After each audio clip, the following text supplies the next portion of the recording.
Hello viewers, காலையில் எழுந்தோடனே என்ன breakfast செய்கிறதுன்னு தெரியல. ஸோ இட்லியா தோசையான்னு பசங்க எப்போவும் ஒரே மாதிரி செஞ்சு தரியே, டிஃப்ரெண்ட்டாக செஞ்சுதா அப்படின்னு சொன்னாங்க.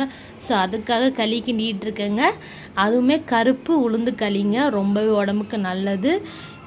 சம்மர் டைமில் ரொம்பவே நல்லது உடம்புக்கு. ஸோ கருப்பு உளுந்தையும் மாப்பிள்ளை சம்பா அரிசியும் எடுத்திருக்கேன்.